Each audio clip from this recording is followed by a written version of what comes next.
Une question se pose, et elle me fut souvent posée. Comment ai-je connu Arsène Lupin? Personne ne doute que je le connaisse.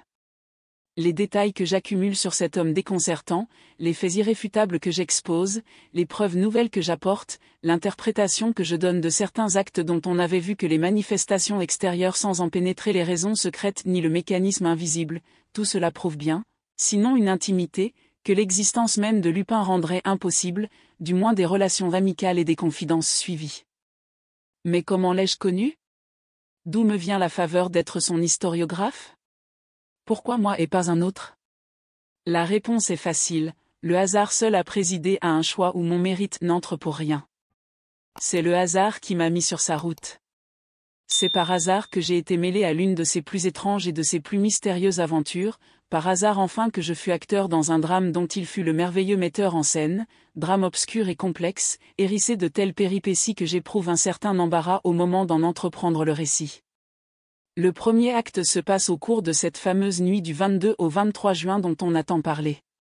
Et pour ma part, disons-le tout de suite, j'attribue la conduite assez anormale que je tins en l'occasion, à l'état d'esprit très spécial où je me trouvais en rentrant chez moi. Nous avions dîné entre amis au restaurant de la Cascade, et toute la soirée, tandis que nous fumions et que l'orchestre de Tziganes jouait des valses mélancoliques, nous n'avions parlé que de crimes et de vols, d'intrigues effrayantes et ténébreuses. C'est toujours là une mauvaise préparation au sommeil. Les Saint-Martin s'en allèrent en automobile. Jean Daspry, ce charmant et insouciant Daspry qui devait, 6 mois après, se faire tuer de façon si tragique sur la frontière du Maroc, Jean Daspry et moi nous revînmes à pied par la nuit obscure et chaude. Quand nous fûmes arrivés devant le petit hôtel que j'habitais depuis un an à Neuilly, sur le boulevard Maillot, il me dit: « Vous n'avez jamais peur? Quelle idée! Dame, ce pavillon est tellement isolé. Pas de voisins, des terrains vagues. Vrai, je ne suis pas poltron, et cependant. Eh bien, vous êtes gai, vous. Oh. Je dis cela comme je dirais autre chose. Les Saint-Martin m'ont impressionné avec leurs histoires de brigands. M'ayant serré la main, il s'éloigna. Je pris ma clé et j'ouvris. Allons. Bon, murmurai-je, Antoine a oublié de m'allumer une bougie. Et soudain je me rappelai, Antoine était absent, je lui avais donné congé. Tout de suite l'ombre et le silence me furent désagréables.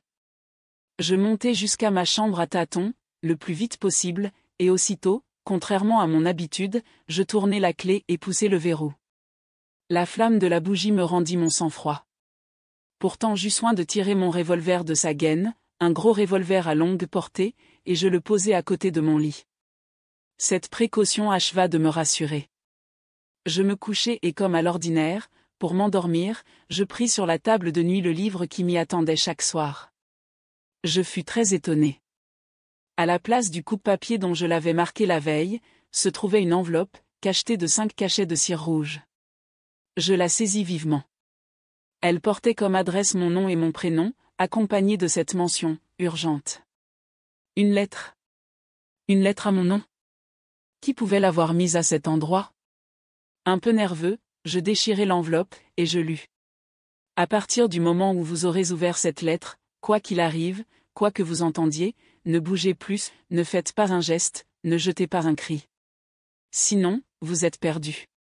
Moi non plus je ne suis pas un poltron, et tout aussi bien qu'un autre, je sais me tenir en face du danger réel, ou sourire des périls chimériques dont s'effare notre imagination. Mais, je le répète, j'étais dans une situation d'esprit anormale, plus facilement impressionnable, les nerfs à fleur de peau. Et d'ailleurs, n'y avait-il pas dans tout cela quelque chose de troublant et d'inexplicable qui eût ébranlé l'âme du plus intrépide? Mes doigts serraient fiévreusement la feuille de papier, et mes yeux relisaient sans cesse les phrases menaçantes. Ne faites pas un geste, ne jetez pas un cri, sinon, vous êtes perdu. Allons donc.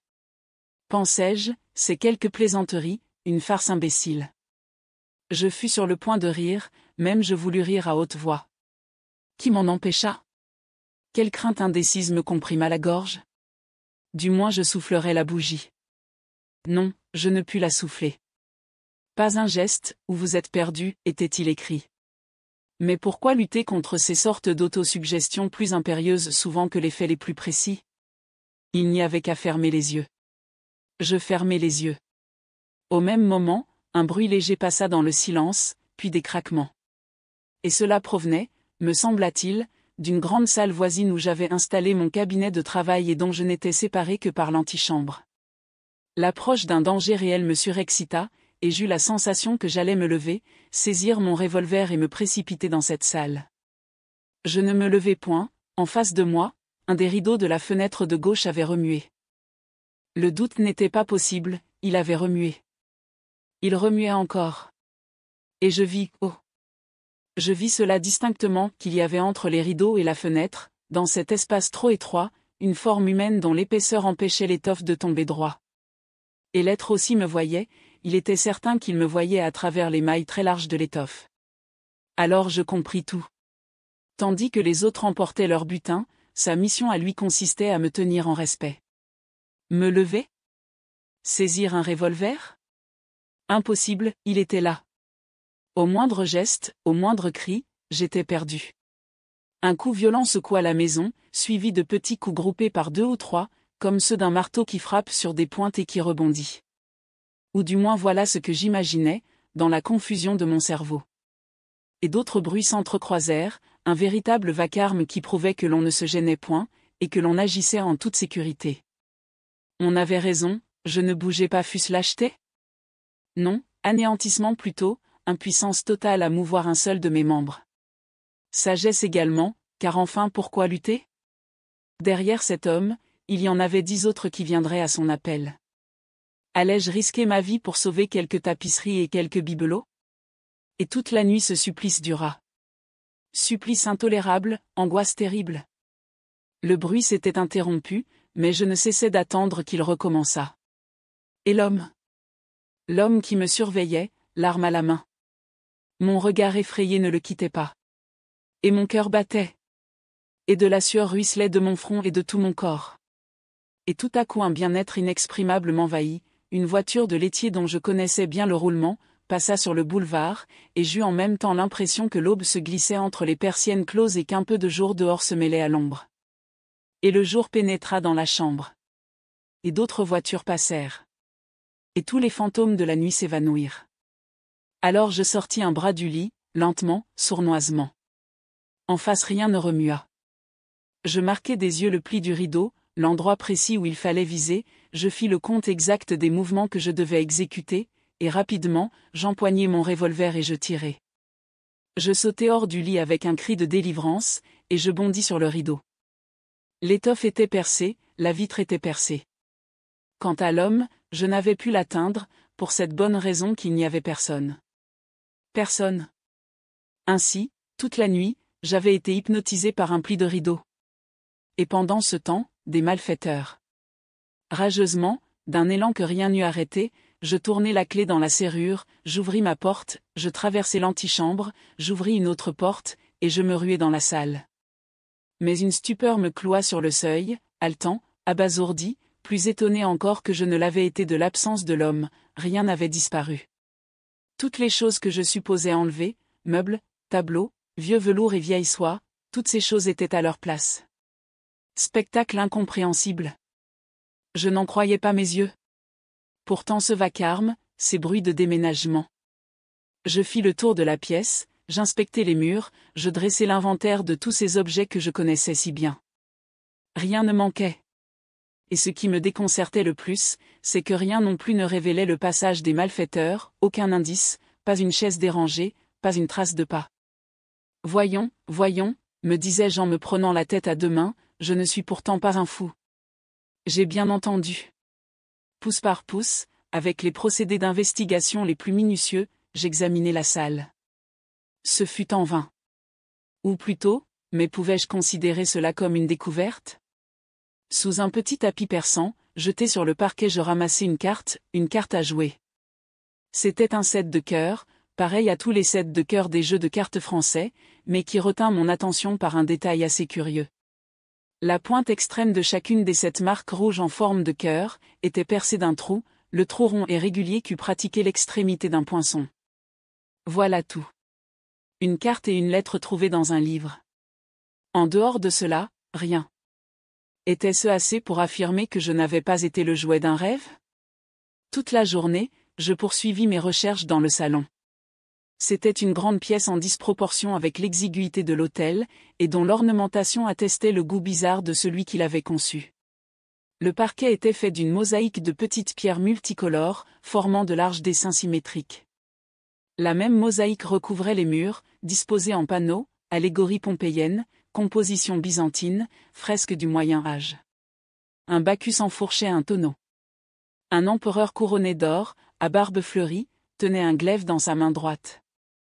Tout en haut, un peu à la façon d'un atelier, se découpait l'unique et vaste fenêtre.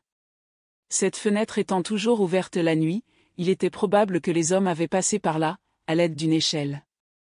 Mais, ici encore, aucune certitude. Les montants de l'échelle eussent dû laisser des traces sur le sol battu de la cour, il n'y en avait point. L'herbe du terrain vague qui entourait l'hôtel aurait dû être fraîchement foulée, elle ne l'était pas. J'avoue que je n'eus point l'idée de m'adresser à la police, tellement les faits qu'il m'eût fallu exposer étaient inconsistants et absurdes. On se fut moqué de moi. Mais, le surlendemain, c'était mon jour de chronique au Gil Blas, où j'écrivais alors. Obsédé par mon aventure, je la racontais tout au long. L'article ne passa pas inaperçu, mais je vis bien qu'on ne le prenait guère au sérieux, et qu'on le considérait plutôt comme une fantaisie que comme une histoire réelle. Les Saint-Martin me raillèrent.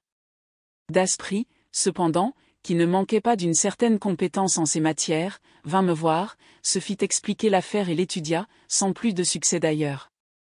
Or, un des matins suivants, le timbre de la grille résonna, et Antoine vint m'avertir qu'un monsieur désirait me parler. Il n'avait pas voulu donner son nom. Je le priai de monter. C'était un homme d'une quarantaine d'années, très brun, de visage énergique, et dont les habits propres, mais usés, annonçaient un souci d'élégance qui contrastait avec ses façons plutôt vulgaires. Sans préambule, il me dit d'une voix éraillée, avec des accents qui me confirmèrent la situation sociale de l'individu.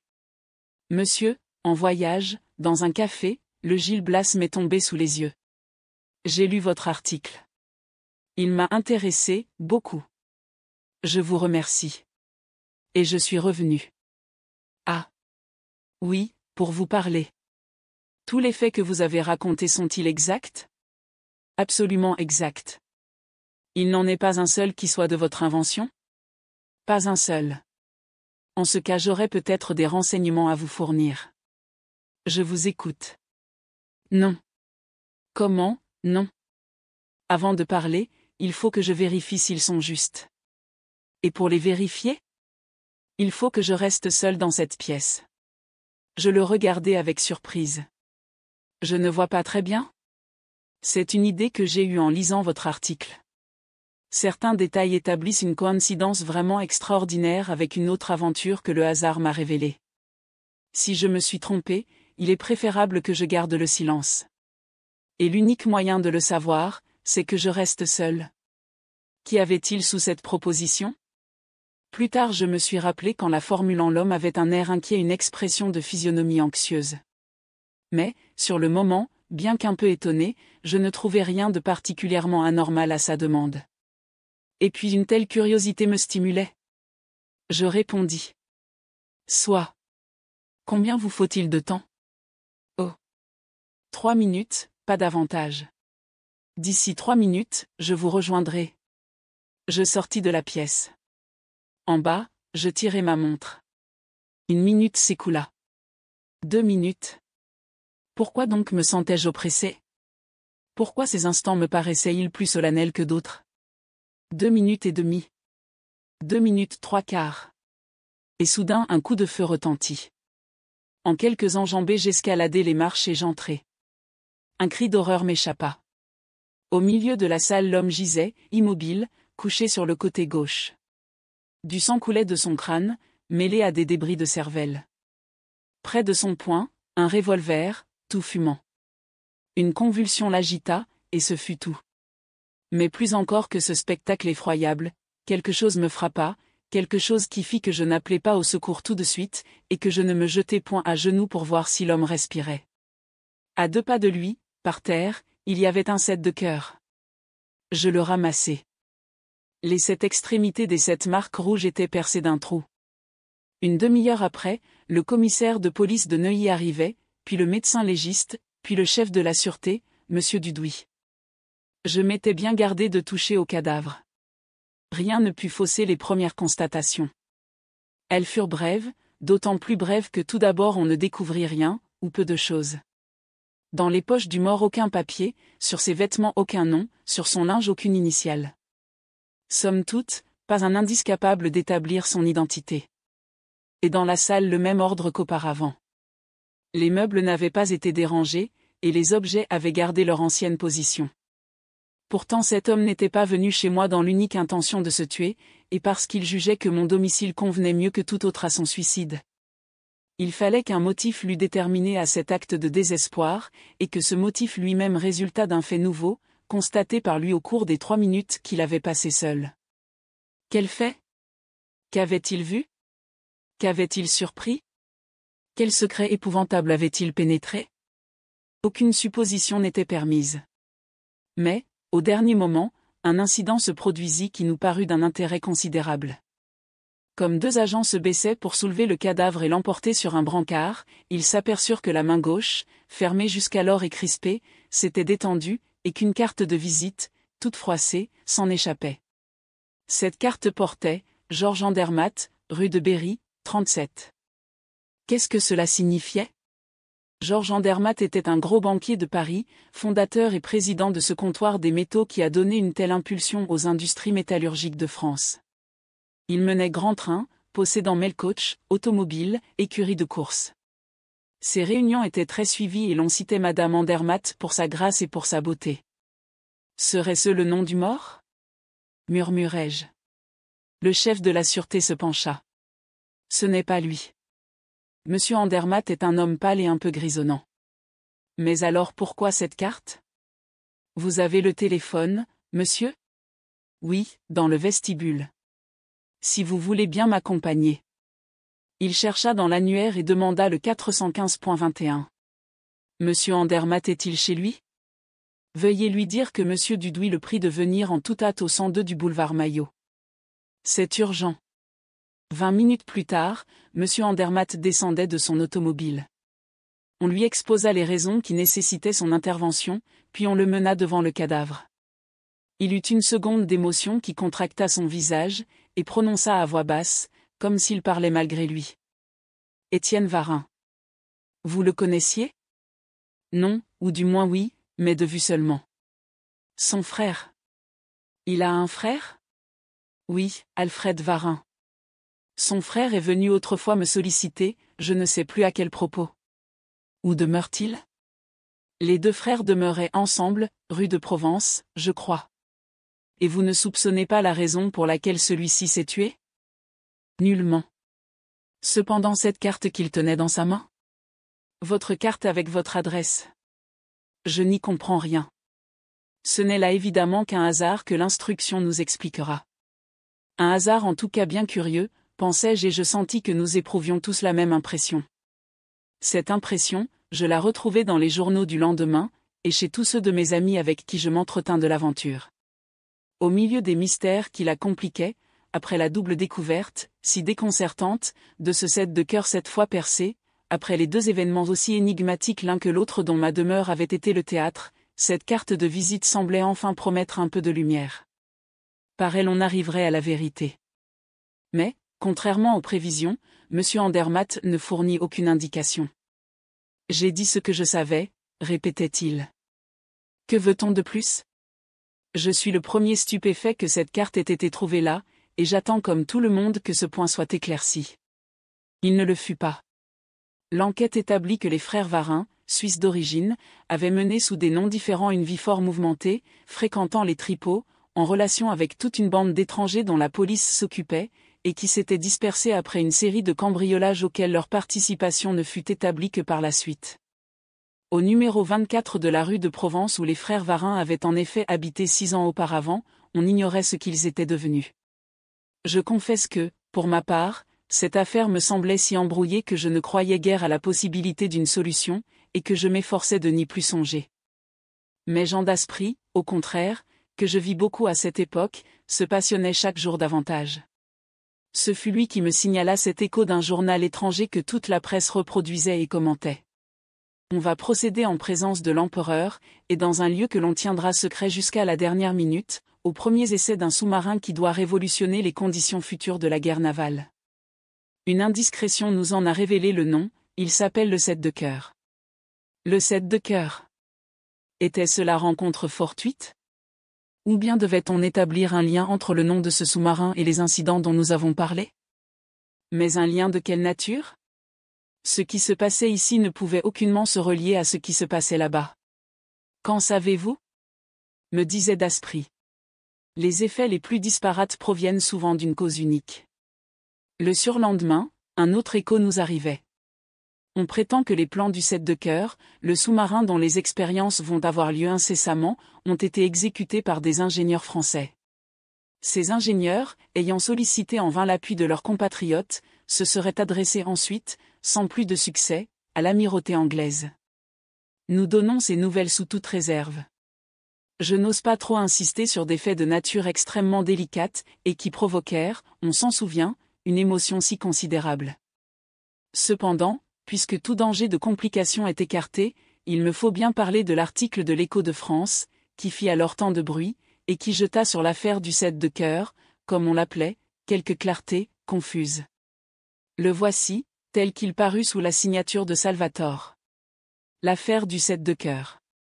Un coin du voile soulevé. Nous serons brefs.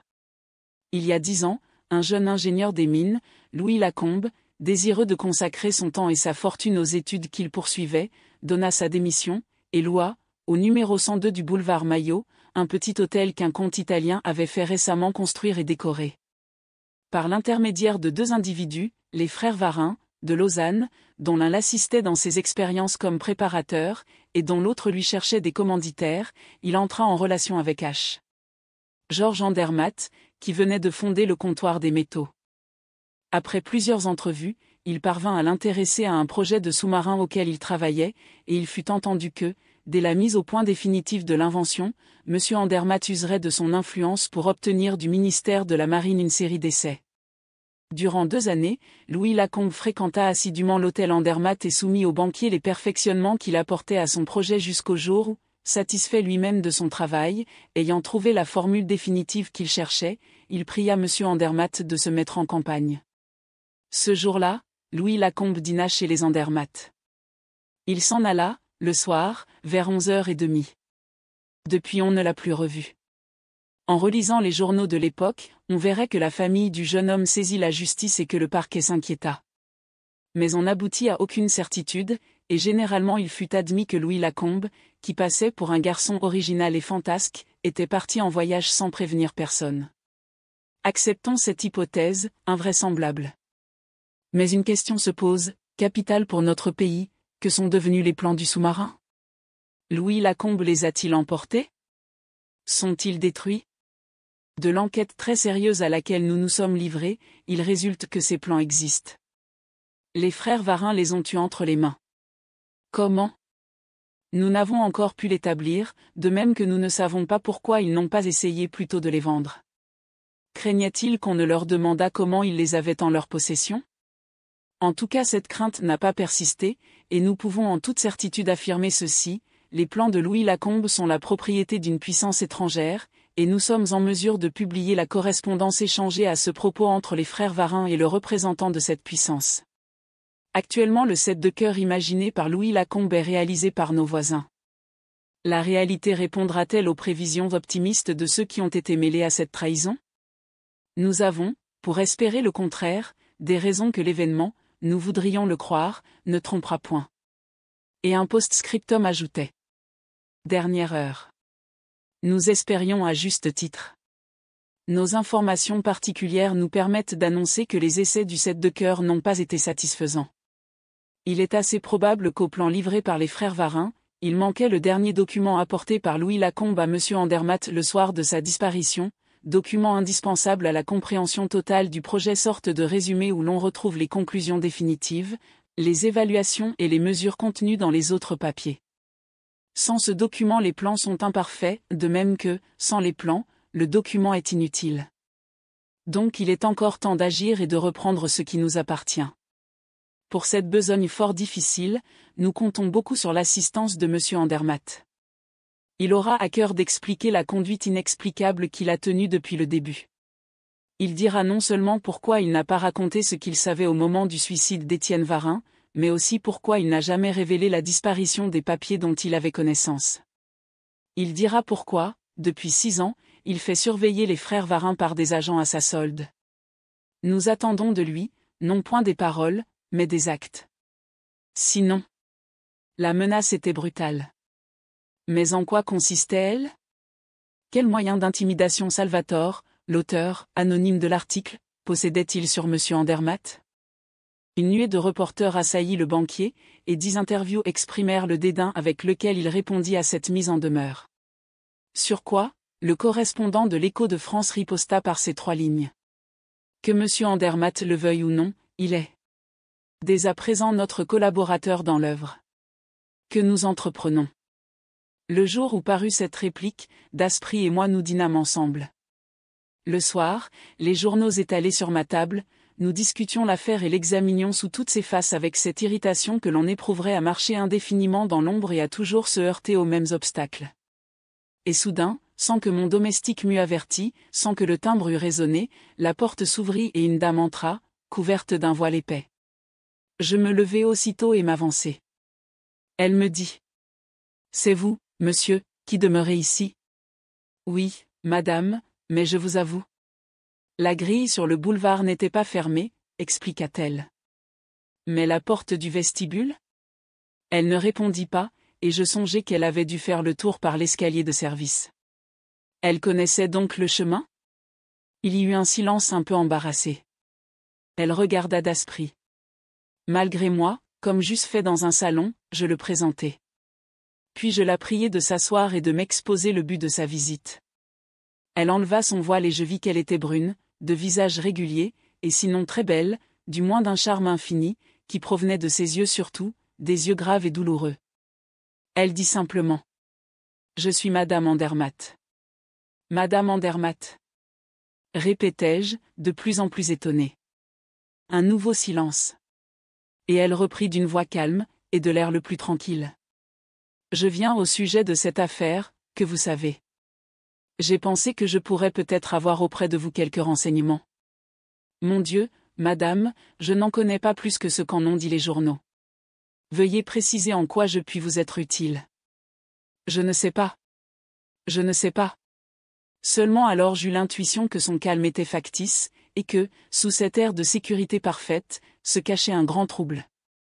Et nous nous tûmes, aussi gênés l'un que l'autre. Mais Daspry, qui n'avait pas cessé de l'observer, s'approcha et lui dit. Voulez-vous me permettre, madame, de vous poser quelques questions? Oh! Oui, s'écria-t-elle, comme cela je parlerai. Vous parlerez, quelles que soient ces questions? Quelles qu'elles soient. Il réfléchit et prononça. Vous connaissiez Louis Lacombe? Oui, par mon mari. Quand l'avez-vous vu pour la dernière fois? Le soir où il a dîné chez nous. Ce soir-là, rien n'a pu vous donner à penser que vous ne le verriez plus? Non. Il avait bien fait allusion à un voyage en Russie, mais si vaguement. Vous comptiez donc le revoir? Le surlendemain, à dîner. Et comment expliquez-vous cette disparition? Je ne l'explique pas. Étais-je Andermatt? Je l'ignore. Cependant, ne m'interrogez pas là-dessus. L'article de l'Écho de France semble dire. Ce qu'il semble dire, c'est que les frères Varin ne sont pas étrangers à cette disparition. Est-ce votre avis? Oui. Sur quoi repose votre conviction? En nous quittant, Louis Lacombe portait une serviette qui contenait tous les papiers relatifs à son projet. 2 jours après, il y a eu entre mon mari et l'un des frères Varin, celui qui vit, une entrevue au cours de laquelle mon mari acquérait la preuve que ces papiers étaient aux mains des 2 frères. Et il ne les a pas dénoncés? Non. Pourquoi? Parce que, dans la serviette, se trouvait autre chose que les papiers de Louis Lacombe. Quoi? Elle hésita, fut sur le point de répondre, puis, finalement, garda le silence. Daspry continua. Voilà donc la cause pour laquelle votre mari, sans avertir la police, faisait surveiller les 2 frères. Il espérait à la fois reprendre les papiers et cette chose, compromettante grâce à laquelle les deux frères exerçaient sur lui une sorte de chantage. Sur lui, et sur moi. Ah. Sur vous aussi? Sur moi principalement. Elle articula ces 3 mots d'une voix sourde. Daspry l'observa, fit quelques pas, et revenant à elle. Vous avez écrit à Louis Lacombe? Certes, mon mari était en relation. En dehors de ces lettres officielles, n'avez-vous pas écrit à Louis Lacombe d'autres lettres? Excusez mon insistance, mais il est indispensable que je sache toute la vérité. Avez-vous écrit d'autres lettres? Toute rougissante, elle murmura. Oui. Et ce sont ces lettres que possédaient les frères Varin? Oui. Monsieur Andermatt le sait donc? Il ne les a pas vues, mais Alfred Varin lui en a révélé l'existence, le menaçant de les publier si mon mari agissait contre eux. Mon mari a eu peur, il a reculé devant le scandale.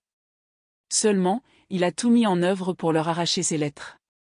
Il a tout mis en œuvre, du moins, je le suppose, car, à partir de cette dernière entrevue avec Alfred Varin, et après les quelques mots très violents par lesquels il m'en rendit compte, il n'y a plus eu entre mon mari et moi aucune intimité, aucune confiance. Nous vivons comme 2 étrangers.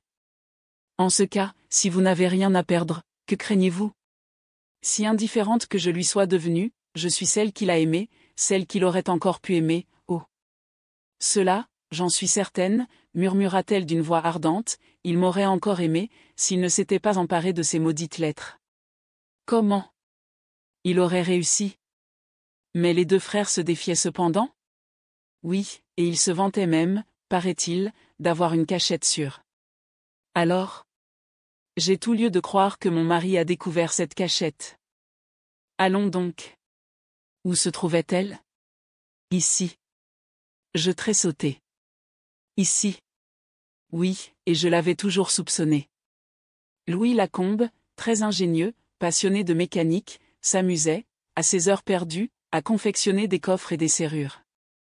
Les frères Varin ont dû surprendre et par la suite, utiliser une de ces cachettes pour dissimuler les lettres, et d'autres choses aussi sans doute. Mais ils n'habitaient pas ici, m'écriai-je. Jusqu'à votre arrivée, il y a 4 mois, ce pavillon est resté inoccupé.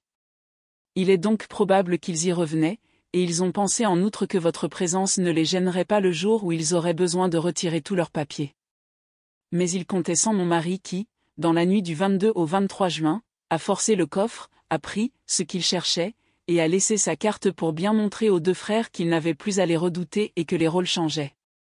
2 jours plus tard, averti par l'article du Gil Blas, Étienne Varin se présentait chez vous en toute hâte, restait seul dans ce salon, trouvait le coffre vide, et se tuait. Après un instant, Daspry demanda. C'est une simple supposition, n'est-ce pas? Monsieur Andermatt ne vous a rien dit? Non. Son attitude vis-à-vis de vous ne s'est pas modifiée? Il ne vous a pas paru plus sombre, plus soucieux? Non. Et vous croyez qu'il en serait ainsi s'il avait trouvé les lettres? Pour moi, il ne les a pas. Pour moi, ce n'est pas lui qui est entré ici. Mais qui alors? Le personnage mystérieux qui conduit cette affaire, qui en tient tous les fils, et qui la dirige vers un but que nous ne faisons qu'entrevoir à travers tant de complications, le personnage mystérieux dont on sent l'action visible et toute puissante depuis la première heure. C'est lui et ses amis qui sont entrés dans cet hôtel le 22 juin, c'est lui qui a découvert la cachette, c'est lui qui a laissé la carte de Monsieur Andermatt, c'est lui qui détient la correspondance et les preuves de la trahison des frères Varin. Qui, lui? Interrompis-je, non sans impatience. Le correspondant de l'Écho de France, parbleu, ce Salvatore. N'est-ce pas d'une évidence aveuglante? Ne donne-t-il pas dans son article des détails que, seul, peut connaître l'homme qui a pénétré les secrets des 2 frères? En ce cas, balbutia Madame Andermatt, avec effroi, il a mes lettres également, et c'est lui à son tour qui menace mon mari. Que faire, mon Dieu? Lui écrire, déclara nettement Daspry, se confier à lui sans détour, lui raconter tout ce que vous savez et tout ce que vous pouvez apprendre. Que dites-vous? Votre intérêt est le même que le sien. Il est hors de doute qu'il agit contre le survivant des 2 frères. Ce n'est pas contre Monsieur Andermatt qu'il cherche des armes, mais contre Alfred Varin. Aidez-le. Comment? Votre mari a-t-il ce document qui complète et qui permet d'utiliser les plans de Louis Lacombe? Oui. Prévenez en Salvatore. Au besoin, tâchez de lui procurer ce document. Bref, entrez en correspondance avec lui. Que risquez-vous? Le conseil était hardi, dangereux même à première vue, mais Madame Andermatt n'avait guère le choix. Aussi bien, comme disait Daspry, que risquait-elle? Si l'inconnu était un ennemi, cette démarche n'aggravait pas la situation. Si c'était un étranger qui poursuivait un but particulier, il devait n'attacher à ces lettres qu'une importance secondaire. Quoi qu'il en soit, il y avait là une idée, et Madame Andermatt, dans son désarroi, fut trop heureuse de s'y rallier. Elle nous remercia avec effusion, et promit de nous tenir au courant. Le surlendemain, en effet, elle nous envoyait ce mot qu'elle avait reçu en réponse. Les lettres ne s'y trouvaient pas. Mais je les aurai, soyez tranquille. Je veille à tout. S. Je pris le papier. C'était l'écriture du billet que l'on avait introduit dans mon livre de chevet le soir du 22 juin. Daspry avait donc raison, Salvatore était bien le grand organisateur de cette affaire. En vérité, nous commencions à discerner quelques lueurs parmi les ténèbres qui nous environnaient et certains points s'éclairaient d'une lumière inattendue. Mais que d'autres restaient obscurs, comme la découverte des 2 sets de cœur. Pour ma part, j'en revenais toujours là, plus intrigué peut-être qu'il n'eût fallu par ces 2 cartes dont les 7 petites figures transpercées avaient frappé mes yeux en de si troublantes circonstances. Quel rôle jouaient-elles dans le drame? Quelle importance devait-on leur attribuer? Quelle conclusion devait-on tirer de ce fait que le sous-marin construit sur les plans de Louis Lacombe portait le nom de 7 de cœur? Daspry, lui, s'occupait peu des 2 cartes, tout entier à l'étude d'un autre problème dont la solution lui semblait plus urgente, il cherchait inlassablement la fameuse cachette. Et qui sait, disait-il, si je n'y trouverais point les lettres que Salvatore n'y a pas trouvées, par inadvertance peut-être. Il est si peu croyable que les frères Varin aient enlevé d'un endroit qu'ils supposaient inaccessible, l'arme dont ils savaient la valeur inappréciable. Et il cherchait. La grande salle n'ayant bientôt plus de secret pour lui, il étendait ses investigations à toutes les autres pièces du pavillon, il scruta l'intérieur et l'extérieur, il examina les pierres et les briques des murailles, il souleva les ardoises du toit. Un jour, il arriva avec une pioche et une pelle, me donna la pelle, garda la pioche et désignant le terrain vague. Allons-y. Je le suivis sans enthousiasme. Il divisa le terrain en plusieurs sections qu'il inspecta successivement. Mais, dans un coin, à l'angle que formaient les murs de 2 propriétés voisines, un amoncellement de moellons et de cailloux, recouvert de ronces et d'herbes, attira son attention. Il l'attaqua. Je dus l'aider. Durant 1 heure, en plein soleil, nous peinâmes inutilement. Mais lorsque, sous les pierres écartées, nous parvînmes au sol lui-même, et que nous l'eûmes éventré, la pioche de Daspry mit à nu des ossements, un reste de squelette autour duquel s'effiloquaient encore des bribes de vêtements. Et soudain je me sentis pâlir. J'apercevais fichée en terre une petite plaque de fer, découpée en forme de rectangle et où il me semblait distinguer des taches rouges. Je me baissai. C'était bien cela, la plaque avait les dimensions d'une carte à jouer, et les taches rouges, d'un rouge de minium rongé par place, étaient au nombre de 7, disposées comme les 7 points d'un 7 de cœur, et percées d'un trou à chacune des 7 extrémités. Écoutez, Daspry, j'en ai assez de toutes ces histoires. Tant mieux pour vous si elles vous intéressent. Moi, je vous fausse compagnie. Était-ce l'émotion? Était-ce la fatigue d'un travail exécuté sous un soleil trop rude? Toujours est-il que je chancelai en m'en allant, et que je dus me mettre au lit où je restai 48 heures, fiévreux et brûlant, obsédé par des squelettes qui dansaient autour de moi et se jetaient à la tête leur cœur sanguinolent. Daspry me fut fidèle. Chaque jour il m'accorda 3 ou 4 heures, qu'il passa, il est vrai, dans la grande salle, à fureter, cogner, et tapoter. Les lettres sont là, dans cette pièce, venait-il me dire de temps à autre, elles sont là. J'en mettrai ma main au feu.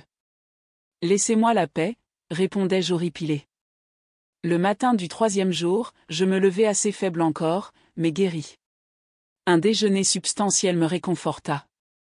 Mais un petit bleu que je reçus vers 5 heures contribua, plus que tout, à mon complet rétablissement, tellement ma curiosité fut, de nouveau et malgré tout, piquée au vif. Le pneumatique contenait ces mots. Monsieur. Le drame dont le premier acte s'est passé dans la nuit du 22 au 23 juin, touche à son dénouement. La force même des choses exigeant que je mette en présence l'un de l'autre les deux principaux personnages de ce drame et que cette confrontation ait lieu chez vous, je vous serai infiniment reconnaissant de me prêter votre domicile pour la soirée d'aujourd'hui. Il serait bon que, de 9h à 11h, votre domestique fût éloigné, et préférable que vous-même eussiez l'extrême obligeance de bien vouloir laisser le champ libre aux adversaires. Vous avez pu vous rendre compte, dans la nuit du 22 au 23 juin, que je poussais jusqu'au scrupule le respect de tout ce qui vous appartient. De mon côté, je croirais vous faire injure si je doutais un seul instant de votre absolue discrétion à l'égard de celui qui signe. Votre dévoué. Salvatore. Il y avait dans cette missive un ton d'ironie courtoise, et dans la demande qu'elle exprimait, une si jolie fantaisie, que je me délectais. C'était d'une désinvolture charmante, et mon correspondant semblait tellement sûr de mon acquiescement. Pour rien au monde je n'eusse voulu le décevoir ou répondre à sa confiance par de l'ingratitude. À 8h, mon domestique, à qui j'avais offert une place de théâtre, venait de sortir quand Daspry arriva. Je lui montrai le petit bleu. « Eh bien ?» me dit-il.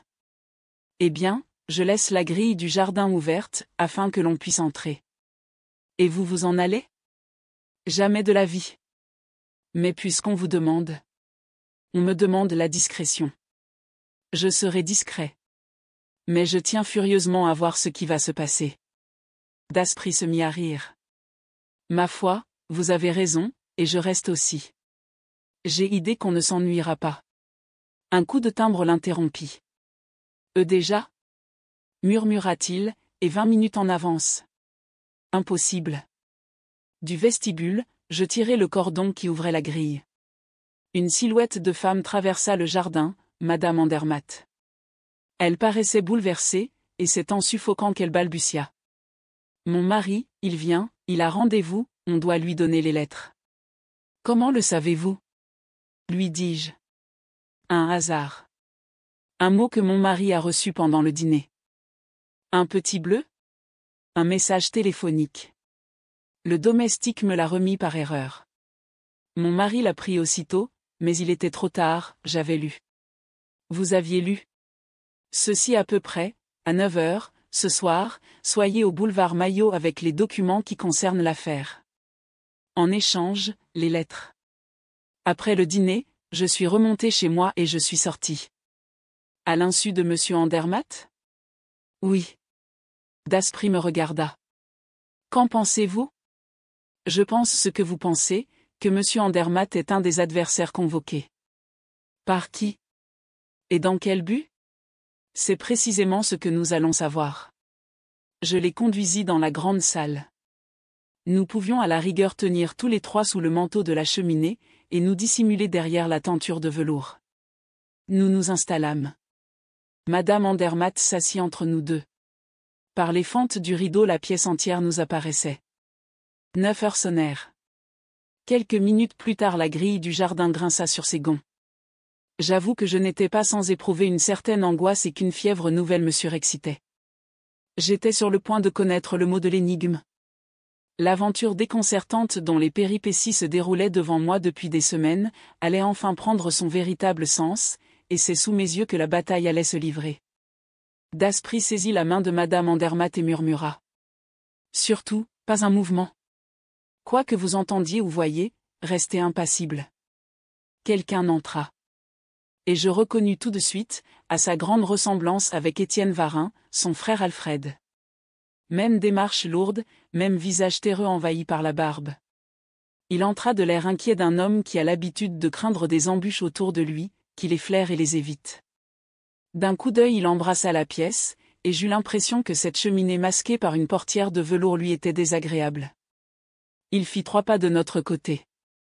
Mais une idée, plus impérieuse sans doute, le détourna, car il obliqua vers le mur, s'arrêta devant le vieux roi de mosaïque, à la barbe fleurie, au glaive flamboyant, et l'examina longuement, montant sur une chaise, suivant du doigt le contour des épaules et de la figure, et palpant certaines parties de l'image. Mais brusquement il sauta de sa chaise et s'éloigna du mur. Un bruit de pas retentissait. Sur le seuil apparut monsieur Andermatt. Le banquier jeta un cri de surprise. Vous, C'est vous qui m'avez appelé? Moi? Mais pas du tout, protesta Varin d'une voix cassée qui me rappela celle de son frère, c'est votre lettre qui m'a fait venir. Ma lettre? Une lettre signée de vous, ou vous m'offrez? Je ne vous ai pas écrit. Vous ne m'avez pas écrit. Instinctivement Varin se mit en garde, non point contre le banquier, mais contre l'ennemi inconnu qui l'avait attiré dans ce piège. Une seconde fois ses yeux se tournèrent de notre côté, et rapidement, il se dirigea vers la porte. Monsieur Andermatt lui barra le passage. Que faites-vous donc, Varin? Il y a là-dessous des machines qui ne me plaisent pas. Je m'en vais. Bonsoir. Un instant. Voyons, monsieur Andermatt, n'insistez pas, nous n'avons rien à nous dire. Nous avons beaucoup à nous dire et l'occasion est trop bonne. Laissez-moi passer. Non, non, non, vous ne passerez pas. Varin recula, intimidé par l'attitude résolue du banquier, et il mâchonna. Alors, vite, causons, et que ce soit fini. Une chose m'étonnait, et je ne doutais pas que mes deux compagnons n'éprouvassent la même déception. Comment se pouvait-il que Salvatore ne fût pas là? N'entrait-il pas dans ses projets d'intervenir? Et la seule confrontation du banquier et de Varin lui semblait-elle suffisante? J'étais singulièrement troublé. Du fait de son absence, ce duel, combiné par lui, voulu par lui, prenait l'allure tragique des événements que suscite et commande l'ordre rigoureux du destin, et la force qui heurtait l'un à l'autre ces deux hommes impressionnait d'autant plus qu'elle résidait en dehors d'eux. Après un moment, monsieur Andermatt s'approcha de Varin et bien en face, les yeux dans les yeux. Maintenant que des années se sont écoulées, et que vous n'avez plus rien à redouter, répondez-moi franchement, Varin. Qu'avez-vous fait de Louis Lacombe? En voilà une question. Comme si je pouvais savoir ce qu'il est devenu. Vous le savez. Vous le savez. Votre frère et vous, vous étiez attachés à ses pas, vous viviez presque chez lui, dans la maison même où nous sommes. Vous étiez au courant de tous ses travaux, de tous ses projets. Et le dernier soir, Varin, quand j'ai reconduit Louis Lacombe jusqu'à ma porte, j'ai vu deux silhouettes qui se dérobaient dans l'ombre. Cela, je suis prêt à le jurer. Et après, quand vous l'aurez juré? C'était votre frère et vous, Varin. Prouvez-le.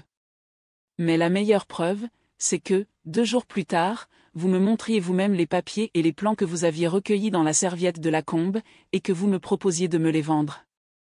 Comment ces papiers étaient-ils en votre possession? Je vous l'ai dit, monsieur Andermatt, nous les avons trouvés sur la table même de Louis Lacombe le lendemain matin, après sa disparition. Ce n'est pas vrai. Prouvez-le. La justice aurait pu le prouver. Pourquoi ne vous êtes-vous pas adressé à la justice? Pourquoi? Ah. Pourquoi? Il se tut, le visage sombre. Et l'autre reprit. Voyez-vous, monsieur Andermatt, si vous aviez eu la moindre certitude, ce n'est pas la petite menace que nous vous avons faite qui eût empêché. Quelle menace? Ces lettres? Est-ce que vous vous imaginez que j'ai jamais cru un instant? Si vous n'avez pas cru à ces lettres, pourquoi m'avez-vous offert des 1000 et des 100 pour les ravoir? Et pourquoi, depuis, nous avez-vous fait traquer comme des bêtes, mon frère et moi? Pour reprendre des plans auxquels je tenais. Allons donc. C'était pour les lettres. Une fois en possession des lettres, vous nous dénonciez. Plus souvent que je m'en serais dessaisi. Il eut un éclat de rire qui l'interrompit tout d'un coup. Mais en voilà assez. Nous aurons beau répéter les mêmes paroles, que nous n'en serons pas plus avancés. Par conséquent nous en resterons là. Nous n'en resterons pas là, dit le banquier, et puisque vous avez parlé des lettres, vous ne sortirez pas d'ici avant de me les avoir rendues. Je sortirai. Non, non. Écoutez, monsieur Andermatt, je vous conseille. Vous ne sortirez pas. C'est ce que nous verrons, dit Varin avec un tel accent de rage que madame Andermatt étouffa un faible cri. Il dut l'entendre, car il voulut passer de force. Monsieur Andermatt le repoussa violemment. Alors je le vis qui glissait sa main dans la poche de son veston. Une dernière fois. Les lettres d'abord. Varin tira un revolver et visant monsieur Andermatt. Oui, ou non? Le banquier se baissa vivement. Un coup de feu jaillit. L'arme tomba. Je fus stupéfait. C'était près de moi que le coup de feu avait jailli. Et c'était Daspry qui, d'une balle de pistolet avait fait sauter l'arme de la main d'Alfred Varin. Et dressé subitement entre les deux adversaires, face à Varin, il ricanait. Vous avez de la veine, mon ami, une rude veine. C'est la main que je visais, et c'est le revolver que j'atteins. Tous deux le contemplaient, immobiles et confondus. Il dit au banquier. Vous m'excuserez, monsieur, de me mêler de ce qui ne me regarde pas. Mais vraiment vous jouez votre partie avec trop de maladresse. Permettez-moi de tenir les cartes. Se tournant vers l'autre. À nous deux, camarades. Et rondement, je t'en prie. L'atout est cœur, et je joue le 7. Et à 3 pouces du nez, il lui colla la plaque de fer où les 7 points rouges étaient marqués. Jamais il ne m'a été donné de voir un tel bouleversement. Livide, les yeux écarquillés, les traits tordus d'angoisse, l'homme semblait hypnotisé par l'image qui s'offrait à lui. « Qui êtes-vous » balbutia-t-il. « Je l'ai déjà dit, un monsieur qui s'occupe de ce qui ne le regarde pas, mais qui s'en occupe à fond. Que voulez-vous ? Tout ce que tu as apporté. Je n'ai rien apporté. Si, sans quoi, tu ne serais pas venu. Tu as reçu ce matin un mot te convoquant ici pour 9 heures, et t'enjoignant d'apporter tous les papiers que tu avais. Or, te voici. Où sont les papiers ? Il y avait dans la voix de Daspry, il y avait dans son attitude, une autorité qui me déconcertait, une façon d'agir toute nouvelle chez cet homme plutôt nonchalant d'ordinaire et doux. Absolument dompté, Varin désigna l'une de ses poches. Les papiers sont là. Ils y sont tous ? Oui. Tous ceux que tu as trouvés dans la serviette de Louis Lacombe et que tu as vendus au major von Lieben ?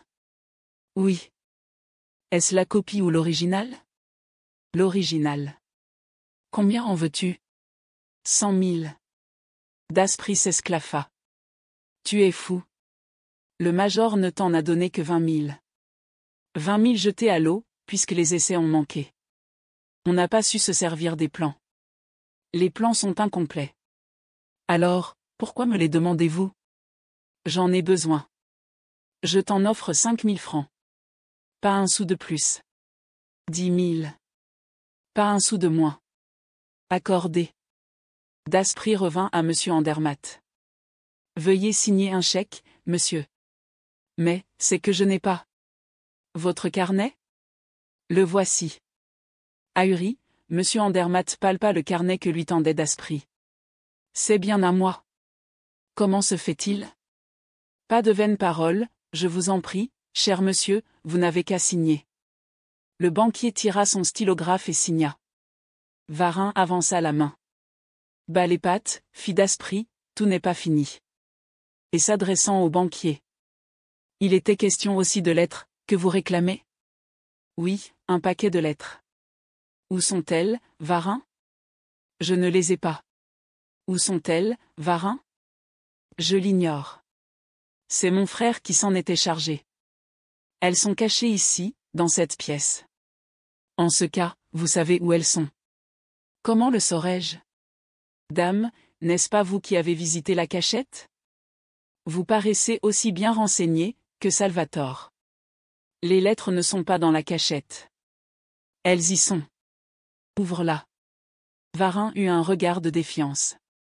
Daspry et Salvatore ne faisaient-ils qu'un réellement, comme tout le laissait présumer ? Si oui, ils ne risquaient rien en montrant une cachette déjà connue. Sinon c'était inutile. Ouvre-la, répéta Daspry. Je n'ai pas de 7 de cœur. Si, celui-là, dit Daspry, en tendant la plaque de fer. Varin recula, terrifié. Non, non, je ne veux pas. Qu'à cela ne tienne ? Daspry se dirigea vers le vieux monarque à la barbe fleurie, monta sur une chaise, et appliqua le 7 de cœur au bas du glaive, contre la garde, et de façon que les bords de la plaque recouvrissent exactement les 2 bords de l'épée. Puis, avec l'aide d'un poinçon, qu'il introduisit alternativement dans chacun des 7 trous pratiqués à l'extrémité des 7 points de cœur, il pesa sur 7 des petites pierres de la mosaïque. À la 7e petite pierre enfoncée, un déclenchement se produisit, et tout le buste du roi pivota, démasquant une large ouverture aménagée comme un coffre, avec des revêtements de fer et 2 rayons d'acier luisant. Tu vois bien, Varin, le coffre est vide. En effet. Alors c'est que mon frère aura retiré les lettres. Daspry revint vers l'homme et lui dit. Ne joue pas au plus fin avec moi. Il y a une autre cachette. Où est-elle? Il n'y en a pas. Est-ce de l'argent que tu veux? Combien? 10 000. Monsieur Andermatt, ces lettres valent-elles 10 000 francs pour vous? Oui, fit le banquier d'une voix forte. Varin ferma le coffre, prit le 7 de cœur, non sans une répugnance visible, et l'appliqua sur le glaive, contre la garde, et juste au même endroit. Successivement il enfonça le poinçon à l'extrémité des 7 points de cœur. Il se produisit un second déclenchement, mais cette fois, chose inattendue, ce ne fut qu'une partie du coffre qui pivota démasquant un petit coffre pratiqué dans l'épaisseur même de la porte qui fermait le plus grand. Le paquet de lettres était là, noué d'une ficelle et cacheté. Varin le remit à Daspry. Celui-ci demanda. Le chèque est prêt, monsieur Andermatt? Oui. Et vous avez aussi le dernier document que vous tenez de Louis Lacombe, et qui complète les plans du sous-marin? Oui. L'échange se fit. Daspry empocha le document et le chèque, et offrit le paquet à monsieur Andermatt. Voici ce que vous désiriez, monsieur. Le banquier hésita un moment, comme s'il avait peur de toucher à ces pages maudites qu'il avait cherchées avec tant d'âpreté. Puis, d'un geste nerveux, il s'en empara. Auprès de moi j'entendis un gémissement. Je saisis la main de madame Andermatt, elle était glacée. Et Daspry dit au banquier. Je crois, monsieur, que notre conversation est terminée. Oh. Pas de remerciements, je vous en supplie. Le hasard seul a voulu que je puisse vous être utile.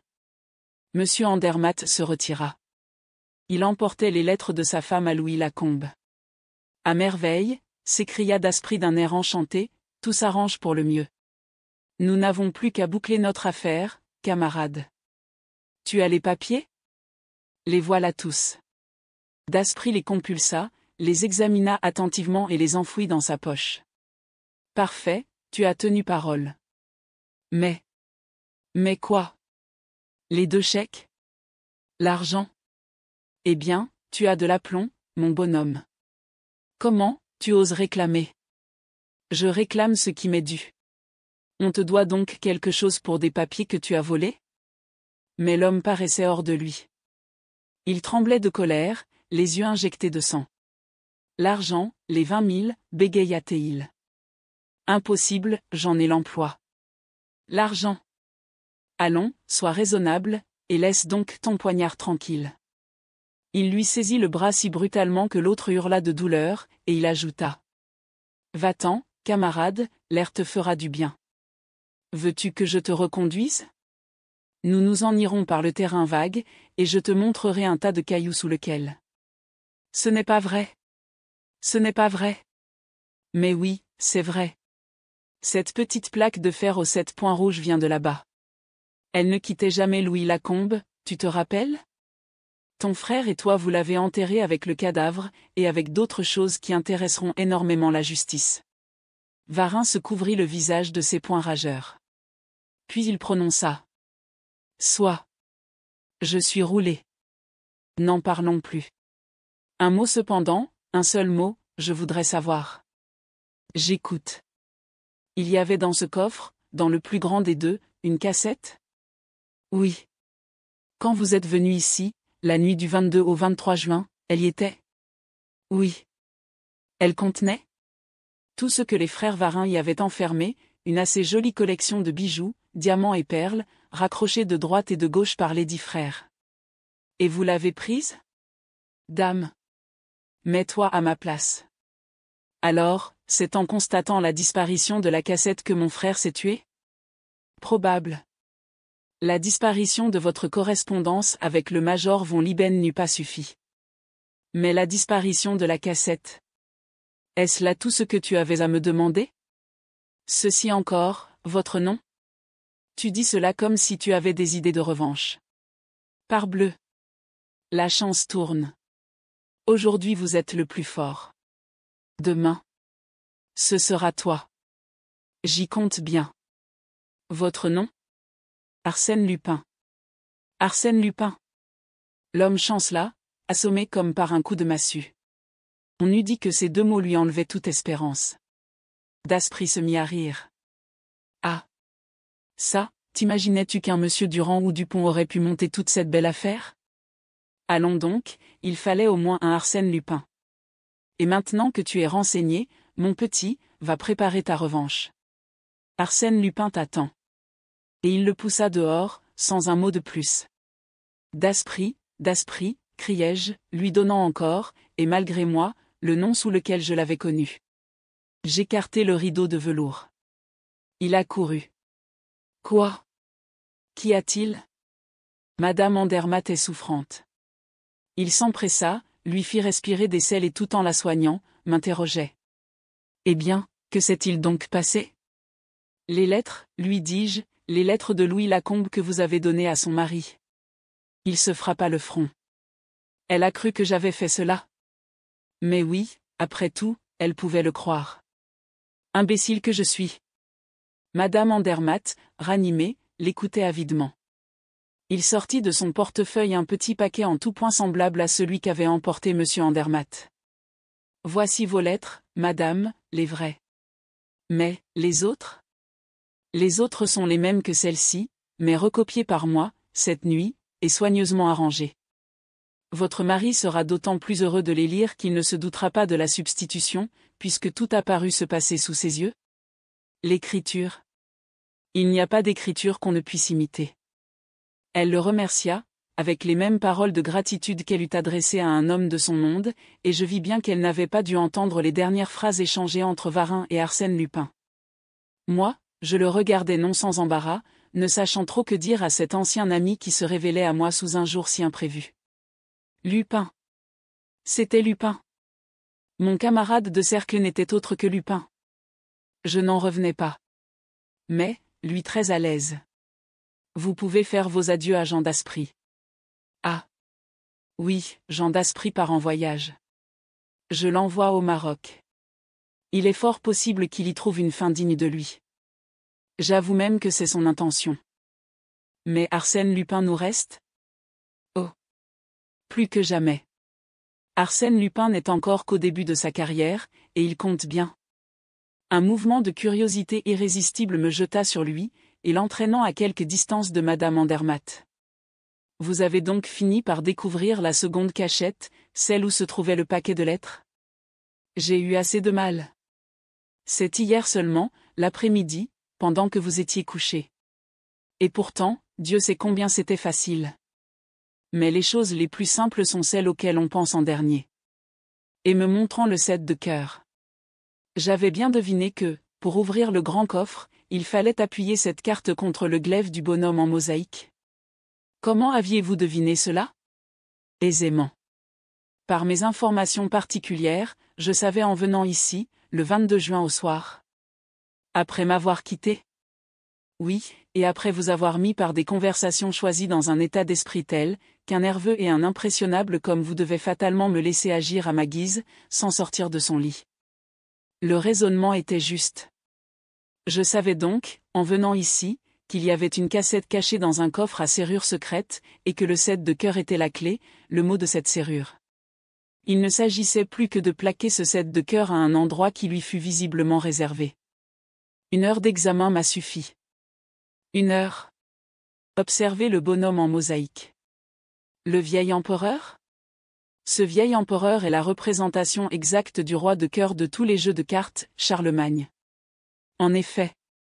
Mais pourquoi le 7 de cœur ouvre-t-il tantôt le grand coffre et tantôt le petit?